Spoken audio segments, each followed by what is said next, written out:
নমস্কার। নবকলেবরে বিশ্বজোড়া বাঙালির আওয়াজ এনকে ডিজিটাল প্রতিনিয়ত আপনাদের দরজায়। আজকের বিষয় এই দেশ এই সময়।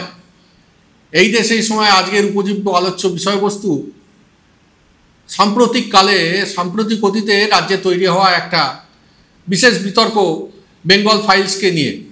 এই নিয়ে আমরা বিশদে আজকে আলোচনায় আসব। দেখতে থাকুন এনকে ডিজিটাল, অরূপের অগ্নিসেল।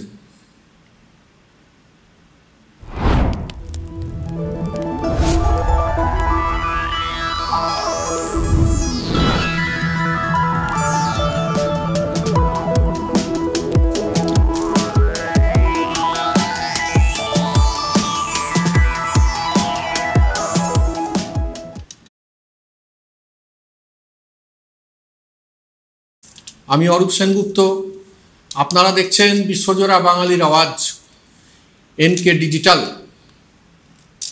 আমাদের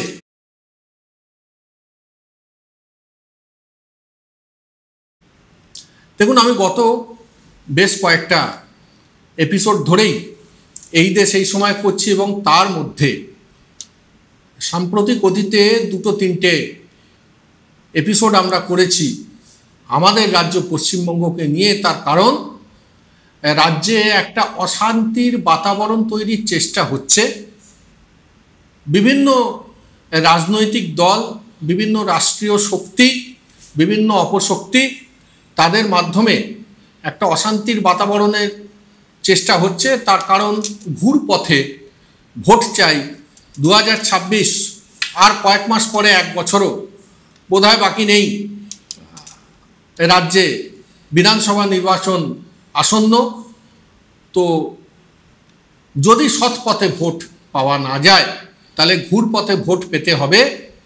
নির্বাচনের বেসাতি করতে বিভিন্ন রাজনৈতিক দল নেমেছে। তো আমরা সেই কারণে এই দেশ এই সময় অরূপের অগ্নিসেলে বিশেষত আমি ধারাবাহিকভাবে আমাদের রাজ্য পশ্চিমবঙ্গকে নিয়ে আলোচনা করছি। কয়েকটা দিন আগে একটা এই সাম্প্রতিক অতীতে একটা দ্য বেঙ্গল ফাইলস, এইটা নিয়ে একটা বিতর্ক তৈরি হচ্ছে রাজ্য জুড়ে। বেঙ্গল ফাইলস বিষয়টা কি, আমি প্রথমেই এই চ্যানেলের কর্ণধার প্রবীরদাকে ধন্যবাদ দেব। তার কারণ আমি প্রবীরদাকে অনুরোধ করেছিলাম যে প্রবীরদা, বেঙ্গল ফাইলস যদি এই অনুষ্ঠান হয় তাহলে আমি এই অনুষ্ঠানটা করতে চাই। তার কারণ এই বিষয়ে আমার মাননীয় যারা শ্রোতা আছেন, দর্শক আছেন, তাদের আমার কিছু জানাবার বিষয় আছে এই মাধ্যমে। তো উনি আমার এই অনুরোধ রেখেছেন, ওনাকে সাধুবাদ এবং কুর্নিশ জানাই। যদিও বাংলা এবং বাঙালি এবং বাংলা ভাষা এবং আমাদের রাজ্য গঠনে, আমাদের দেশ গঠনে, আমাদের দেশের স্বাধীনতা অর্জনে বাঙালির যা যা অবদান ছিল, সমস্ত অবদান নস্যাৎ করে দিয়ে একটা রাজনৈতিক অপশক্তি বাঙালিকে পিছনে ঠেলে দেবার নোংরা খেলায় মেতেছে।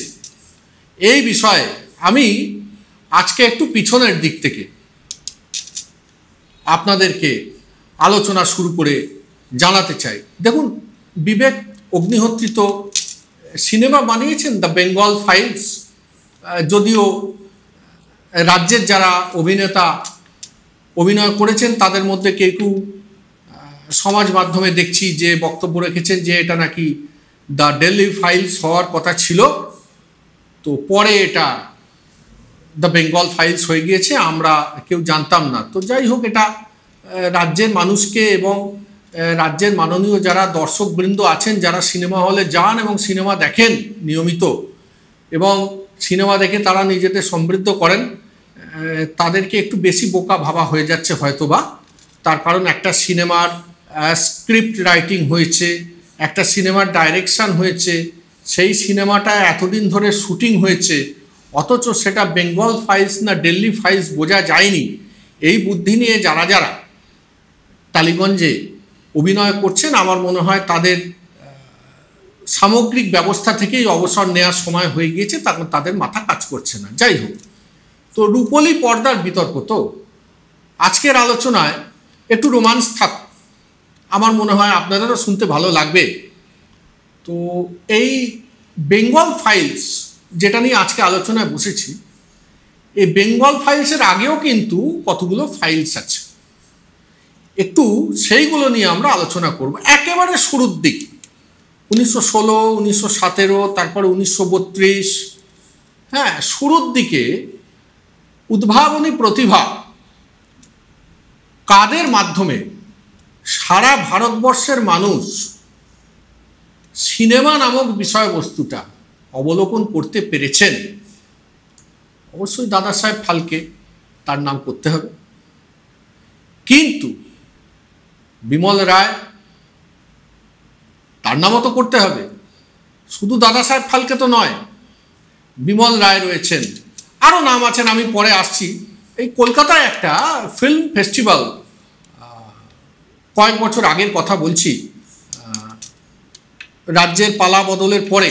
তার কারণ পালা বদলের আগে আমরা কলকাতা ফিল্ম ফেস্টিভ্যাল দেখেছি রবীন্দ্র সদন এবং নন্দন চত্বরে সীমিত সংখ্যক লোকের প্রবেশের অধিকার থাকতো এবং তারা সকলেই বুদ্ধিজীবী হতেন এবং বিশেষভাবে অজ্ঞ হতেন, তারা সিনেমা দেখতে যেতেন এবং তার পরের দিনে বিভিন্ন সংবাদপত্রে তাদের পাকা পাকা মতামত আমরা দেখেছি।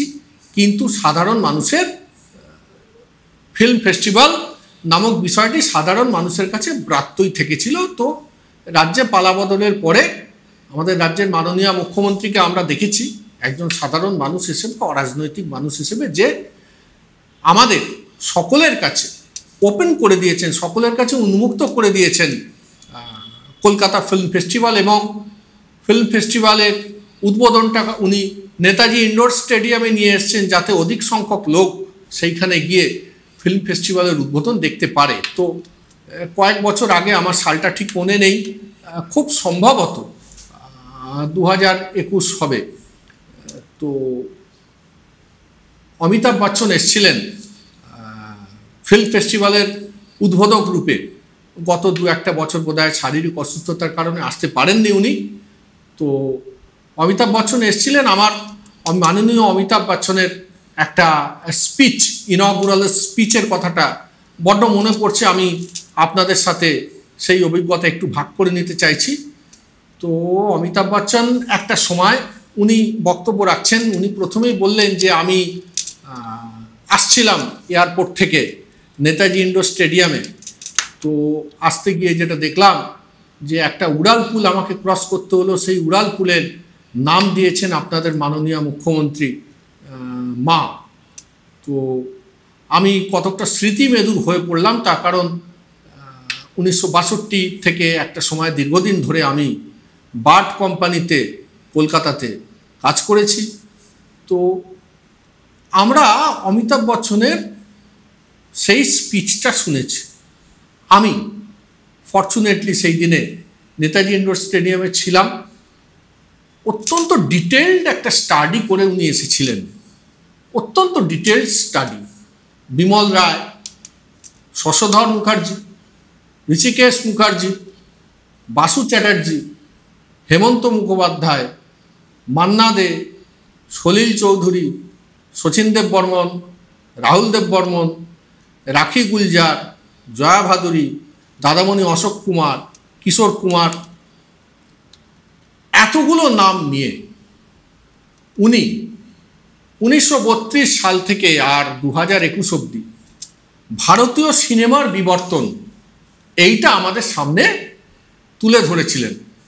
আমি এই চ্যানেলের পক্ষ থেকে এবং আমাদের সকলের পক্ষ থেকে ওনাকে কুর্নিশ জানাই সেই দিনকার বক্তব্যের জন্য, যেহেতু আজকে সুযোগ পেয়েছি। তার কারণ আমি এতক্ষণ ধরে যে নামগুলো বললাম, অর্থাৎ কিনা যে নামগুলো মাননীয় অমিতাভ বচ্চন বলে গিয়েছিলেন, এর মধ্যে কিন্তু বিবেক বাবু, মানে আমি বিবেক অগ্নিহোত্রী নাকি বিবেক যিনি করেছেন সিনেমাটি দ্য বেঙ্গল ফাইলস, বিবেক অগ্নিহোত্রী বোধহয়, তো ওনার কিন্তু কোনো বাপ কাকার নাম পেলাম না।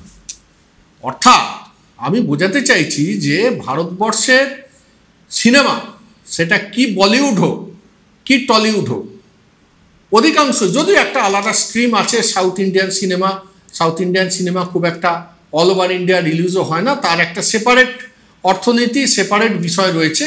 এটা আজকের আলোচ্য বিষয়বস্তু নয়, আমি এই আলোচনাতে যাচ্ছিও না।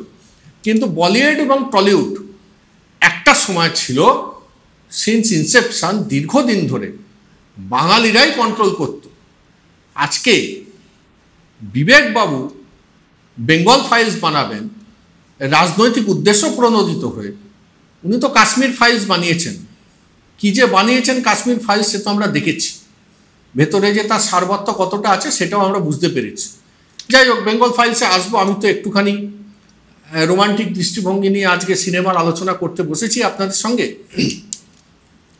তো এই যাদের নাম আমরা করলাম এনারা কিন্তু বিবেকবাবু আপনার মতো কেউ দু পয়সার ব্যক্তিত্ব নয়, এনারা কিন্তু প্রডিগাল পার্সোনালিটিস। এবং আপনার নাম বিবেক হতে পারে, কিন্তু আপনার বিবেক তো আপনি ব্যাংকের লকারে রেখে দিয়েছেন, দিয়ে পদলেহন করতে নেমে পড়েছেন কেন্দ্রীয় সরকারের। তো ন্যাচারালি আপনি রাজনৈতিক উদ্দেশ্য প্রণোদিত হয়ে ছবি বানাবেন, এতে আর বিচিত্র কিছু নেই। কিন্তু এনারা আমাদের এই রাজ্যে স্থিত, আমার মনে প্রাণে বাঙালি অসংখ্য সহ নাগরিকের পূর্বজ। বিবেকবাবু আপনাকে বুঝতে হবে আরও কিছু কথা আছে, আরও বেশ কিছু কথা আপনাদের বলবো বেঙ্গল ফাইলসে ঢোকবার আগে। দেখুন, আমরা বিতর্ক ঘনীভূত হতে দেখছি, শুনছি, দীর্ঘদিন ধরেই চলছে এটা, কয়েকটা সপ্তাহ ধরে। এবং বিভিন্ন সমাজ মাধ্যমে দেখছি, বিভিন্ন চ্যানেলে দেখছি যে বেঙ্গল ফাইলস হচ্ছে, গুজরাট ফাইলস নেই কেন? আছে তো। এখানে আলোচনার প্রেক্ষিতটা তো নিরপেক্ষ। 2003 সালে পারজানিয়া হয়েছে, তারপর ফিরাক হয়েছে, তারপর হয়েছে কাই পোচে, সবই তো গুজরাট নিয়ে হয়েছে, গুজরাট দাঙ্গা নিয়ে হয়েছে।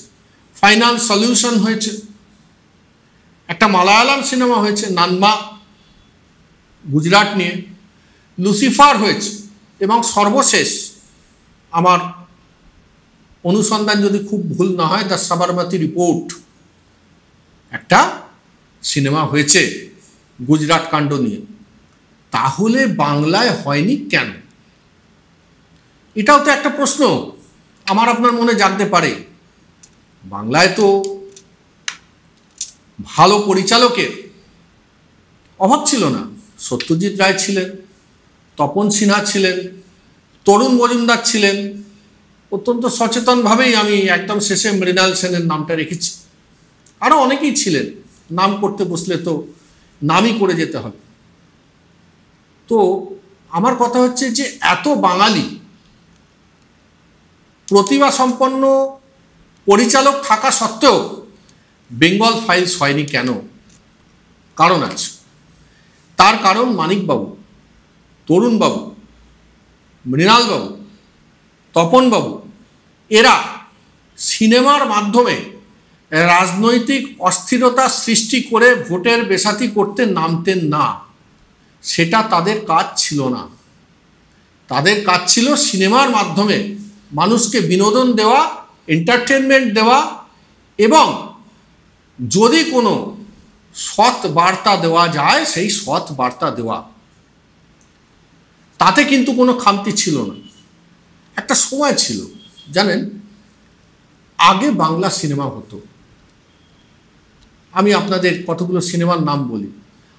আগে আমাদের এখানকার পরিচালকরা সিনেমা বানাতেন বা ফিল্ম বানাতেন, সেইটা বলিউডে হিন্দি অনুবাদে সিনেমা হতো। নিশিপদ্ম আগে হয়েছে, আমার প্রেম পরে হয়েছে, আমি সে ও সখা আশুতোষবাবুর গল্প নিয়ে সিনেমা হয়েছে, বেমিসাল হিন্দিতে পরে হয়েছে। গল্প হলেও সত্যি তপন সিনহা আগে বানিয়েছেন, পরে বম্বেতে বাওয়ার্চি হয়েছে। আপনজন তপন সিনহা আগে বানিয়েছেন এই বাংলায় বসে, মেরে আপনি পরে হয়েছে বম্বেতে। এরকম 1000টি উদাহরণ দেয়া যায়। আমাদের কলকাতাকে, আমাদের বাংলাকে নকল করত বম্বের ফিল্ম প্রডিউসার এবং ডাইরেক্টররা। আমি খুব বিশদে যেতে চাইছি না, এইবারে দোকান খুলতে হবে আপনাদের সামনে। বেঙ্গল ফাইলস, যেটা বিবেক অগ্নিহোত্রী সাহেব বানিয়েছেন, দেখুন, আমি এই বেঙ্গল ফাইলস নিয়ে সিনেমাটা তো দেখিনি, অন প্রোটেস্ট দেখবো না, কিন্তু আমি খুব ব্যাঁ ব্যাঁ ব্যাঁ ব্যাঁ কিছু পাঁঠা চিৎকার করছে দেখছি, ভক্ত পাঁঠা, গোপাল পাঁঠা গোপাল পাঁঠা গোপাল পাঁঠা বলে কিছু ভক্ত পাঁঠা চিৎকার করছে যে গোপাল পাঁঠা নাকি কলকাতাকে বাংলার বাইরে যেতে দেননি, নাহলে কলকাতায় চলে যেত কোথায়, পাকিস্তানে, মধ্য কলকাতা মলঙ্গা লেন। আমি চ্যানেলকে অনুরোধ করেছিলাম যে চ্যানেল কিছু ছবি দেবে, তো বেঙ্গল ফাইলসে আসবার আগে এইখানে আমি একটা ছোট্ট বিরতি নিয়ে নিচ্ছি, আপনারা সঙ্গে থাকুন, ফিরে আসি বিজ্ঞাপন বিরতির পর। Found Kolkata's first ever sweet shop serving so unique items like Dab Malai Curry, Motichur Truffle, Gajor Borfi, Dab Kalakand, and I had to try them. শুধু তাই নয়, শক্তিগড়ের ল্যাংচা, বর্ধমানের সীতাভোগ, মালদার পোস্তকদম, বহরমপুরের ছানা বড়া, এগুলো সবকিছু খেতে হলে আর এত দূরে যেতে হবে না। সুন্দরিনী ন্যাচারালসে পেয়ে যাবে পশ্চিমবঙ্গের বিখ্যাত 10টা জেলার মিষ্টি all under the same roof. এদের বেস্ট সেলার্স কচি ডাবের শাঁস দিয়ে বানানো ডাব মালাইকারি আর কলা পাতায় মোড়া গুড়ের সন্দেশ পাতুরি আর a must try. Welcome to the world of civil business. A Bengali business personality and the most successful business group, Roy Construction Group of companies, now coming Sarib, West Bengal. Mr. Anup Roy, the managing director of the Roy Construction Group company, ready to serve his native land, the mother Bengal.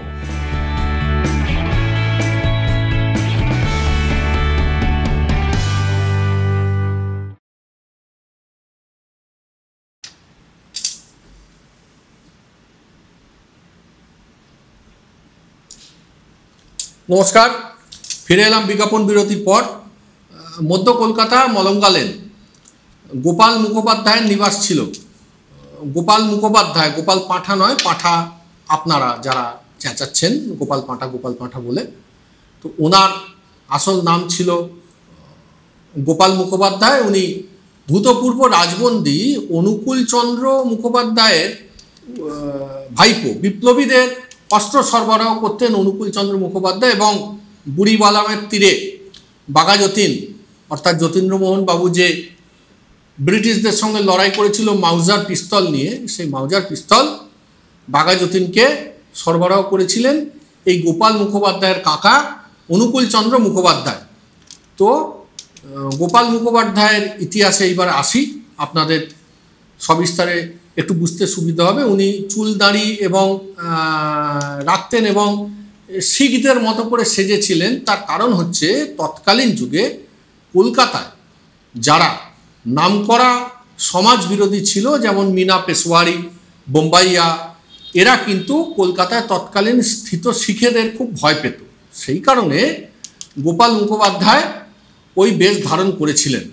এইটা যতটুকু ইতিহাস পড়ে আমরা জানতে পেরেছি। 1935-এ বউবাজারে একটি মাংসের দোকান খোলেন গোপালবাবু, এবং 5টা তীর্থ থেকে মাটি সংগ্রহ করে উনি ওই মাংসের দোকানে কালী মন্দিরের প্রতিষ্ঠা করেন, এবং পরবর্তীতে উনি আরেকটি দোকান খোলেন ওই বউবাজারের ব্রাঞ্চ ভবানীপুরেও উনি কালী মন্দিরের প্রতিষ্ঠা করেন, এবং ওনার প্রতিষ্ঠিত করা কালী মূর্তি এবং কালী মাতার নিত্য পূজা এবং নিত্য সেবা হতো ওই দুটি দোকানেই।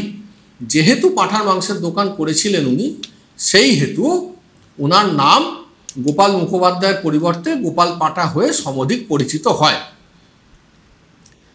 গোপালবাবু এটি পুজো করতেন, কালী পুজো, এবং উনি 1935-এ মাংসের দোকান শুরু করার পরে 1937 সালে ওনার কালী পুজো শুরু করেন, এবং ওনার কালী পুজোতে যে ভাসান হতো সেই ভাসানে রামদা, টাঙ্গি, সরকি, বল্লম নিয়ে অস্ত্রের মিছিল হতো। এবং অনুকূলবাবু, গোপালবাবুর কাকা, 1937-এ মারা যাওয়ার পরে অনুকূল স্মৃতি সংঘ তৈরি করেন গোপালবাবু। লালবাজারের হিস্ট্রি শিট খুঁজে গোপালবাবুকে কিন্তু পাওয়া যায় একজন সমাজবিরোধী বা ডন রূপেই। কলকাতার আন্ডারওয়ার্ল্ডের বেতাজ বাদশাহ, এটাই লালবাজারের আঙ্গিকে বা লালবাজারের প্রেক্ষিতে গোপালবাবুর পরিচয়। যাই হোক, গোপালবাবুর এখন যারা উত্তরসূরি আছেন ওই মলঙ্গা লেনে, তার মধ্যে একজন শান্তনু মুখার্জি, ওনার প্রায় 3-4টে জেনারেশনের পরে শান্তনু মুখার্জি, তিনি কিন্তু একটি কথা অত্যন্ত দায়িত্ব নিয়ে বলেছেন যে হিন্দুত্ববাদী বা আরএসএস বা হিন্দু মহাসভা এই জাতীয় কোনো সংস্থা বা সংগঠনের সাথে আমার পূর্বসূরির কোনো যোগাযোগ ছিল না। তার কারণ 46-এ যে দাঙ্গা হয় 1946, হ্যাঁ, এই দ্য গ্রেট কলকাতা কিলিং, হ্যাকো ড্যাকো এই সমস্ত যে বলা হচ্ছে, তো 46-এর দাঙ্গায় কিন্তু হিন্দু মহাসভা ছিল না। তার কারণ 1939 সালে দেশবন্ধু পার্কে সাভারকারের উপস্থিতিতে যোগদান করেন শ্যামাপ্রসাদ বাবু হিন্দু মহাসভায়, এবং সাভারকারের পরিচয়টা দিয়ে দিই। সাভারকার হচ্ছেন ওই ব্রিটিশকে মুচলেকা দিয়েছিলেন যে আমি আপনাদের বিরুদ্ধে কোনো আন্দোলন করব না, আমাকে জেলে ঢোকাবেন না। ইনি হচ্ছেন দামোদর সাভারকার। তো যাই হোক, এখন তার বিশাল মূর্তি বসেছে, তিনি এখন ভয়ঙ্কর দেশপ্রেমিক হয়ে উঠেছেন, দেশ নেতা হচ্ছেন, সে হন, কোনো অসুবিধা নেই। তো পরিবার বলছে যোগাযোগ ছিল না, কিন্তু একসাথে ভুয়ো ছবি সমাজ মাধ্যমে অন্তর্জালে ঘুরে বেড়াচ্ছে। কিন্তু এই যে ডাইরেক্ট অ্যাকশন ডে, এই ডাইরেক্ট অ্যাকশন ডেতে অর্থাৎ 1946 সালে যেদিনকে এই যে হিন্দু মুসলিম রায়াট যেটা হয়েছে, তৎকালীন বেঙ্গল প্রভিন্সের যিনি প্রধানমন্ত্রী ছিলেন সোহরাওয়ার্দী, উনি তো লালবাজারে বসেছিলেন। উনি তো সেদিন দেখা করেননি মুজিবুর রহমানের সাথে। মুজিবুর সাহেব তো পার্ক স্ট্রিটে ওনার বাড়িতে গিয়ে বারংবার দেখা করতে চেয়েছেন, ওনাকে বাড়িতে পাওয়া যায়নি। সোহরাওয়ার্দী ব্যর্থ ছিলেন, ইতিহাস অন্তত তাই কথা বলছে। ওনার কিন্তু ফজলুল হক সাহেবের মতো সকলকে নিয়ে চলবার মানসিকতা ছিল না। 1950 Lalbazar history sheet CRO/HS/K23865 of 1950, Lalbazar history sheet কি বলছে? ডাকাতি, অপহরণ, এরকম বিভিন্ন কেসে গোপাল মুখোপাধ্যায়ের নাম জড়িয়েছে। অর্থাৎ উনি কলকাতার যে বেতাজ বাদশাহ, কলকাতার যে ডন আখ্যায়িত হয়েছিলেন লালবাজারের মাধ্যমে, সেটি সত্য কথা। কিন্তু এই যে হিন্দু মহাসভা, এই যে শ্যামাপ্রসাদ মুখোপাধ্যায়, এই যে দামোদর সাভারকার, এই যে বিভিন্ন রকম একটা ঘোট পাকাবার চেষ্টা পশ্চিম বাংলার ইতিহাস নিয়ে, ভারতবর্ষের স্বাধীনতার ইতিহাস নিয়ে, এর দায় কিন্তু যারা এই মিথ্যার বেসাতি করছেন তাদেরই নিতে হবে। তার কারণ ইতিহাস সত্যের দলিল, ইতিহাস কদাচু মিথ্যা কথা বলে না। আর আমরা যারা পশ্চিমবঙ্গ রাজ্যে বাস করি, আমরা যারা পশ্চিমবঙ্গ রাজ্যে মনে প্রাণে বাঙালি রূপে বাস করি, আমরা কিন্তু বিবেকবাবু আপনার মতো মিথ্যার বেসাতি করা কারুর কোনো কথাই শুনব না। আমরা আমাদের রাজনৈতিক সিদ্ধান্ত আমাদের সঠিক চিন্তা ভাবনা থেকে আগেও নিয়েছি, আজ নিচ্ছি, আগামীকালও নেব। মাঝখান থেকে উড়ি দ্য সার্জিক্যাল অ্যাট্যাক, এরপরে পেহেলগাঁও নিয়ে সিনেমা হবে, এই জিনিসটা কেন্দ্রীয় সরকার মুম্বাইতে, মহারাষ্ট্রে দীর্ঘদিন ধরে তাদের একনায়কতন্ত্র কায়েম করেছেন। আমরা সিনেমা হলে যাচ্ছি, বিকি কৌশলের উড়ি দ্য সার্জিক্যাল অ্যাটাক দেখে হাততালি দিচ্ছি, দেখেছো কীরকম মেরেছে পাকিস্তানে গিয়ে। আজও কিন্তু চোখটা যে ঘুরিয়ে দেওয়ার চেষ্টা হচ্ছে সাধারণ মানুষের। 26টা তাজা প্রাণ বৈশরণ উপত্যকাতে চলে গেছে। আজকেও কিন্তু ওই 4 জনের কোনো খোঁজ নেই। 1946 সালে গোপাল মুখোপাধ্যায়কে নামিয়ে এনেছে। 4 মাস আগে পেহেলগাঁও 4 জনকে কিন্তু খুঁজে পাইনি। চিন্তা করে দেখুন, নির্বাচন বড় বালাই, ভোট বড় বালাই। 1939, 1937, 1946, 1950 খুঁজে এনেছে গোপালবাবুকে। বৈশরণের 4 জনকে খুঁজে পেল না। সত্যপাল মালিক যে সময়তে ছিলেন জম্মু এবং কাশ্মীরের রাজ্যপাল, সেই সময়তে বিস্ফোরণ হয়েছিল, মনে পড়ছে? অসংখ্য সেনার মৃত্যু হয়েছিল, কোনো বিচার হয়নি। এ তো আজকে শুরু নয়, এ শুরু কবে? সেই কার্গিল প্রমোদ মহাজন নিজের বাড়িতে নিজের বৌদি গুলি করে মেরে দিয়েছিল। তৎকালীন যুগে ওনার সম্পত্তি ধরা পড়েছিল 2000 কোটি টাকা মাত্র। বাংলায় এসে এসব ঘাঁটাঘাঁটি করার চেষ্টা করবেন না, একদম লাভ হবে না। আমরা এখানে আমাদের সুচিন্তিত মতামত দেব। হ্যাঁ, সাংগঠনিক স্তরে সঠিক সিদ্ধান্ত নিয়ে রাজ্যের উন্নয়নে রাজ্যের প্রান্তিক শ্রেণীর মানুষের পাশে যারা দাঁড়াবেন তাদেরই ভোট দেবে সাধারণ মানুষ। শুধুমাত্র সরকারি দলকেই ভোট দেবে এটা তো কোথাও লেখাজোখা নেই।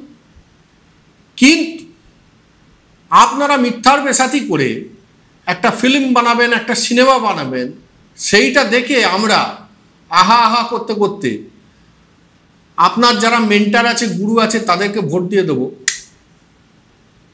I am sorry to say, কোনো লাভ হবে না। আজকে এই পর্যন্তই, আবার আসবো এই দেশ এই সময় রাজ্যে নতুন কোনো বিষয় নিয়ে। ভালো থাকবেন সবাই, নমস্কার।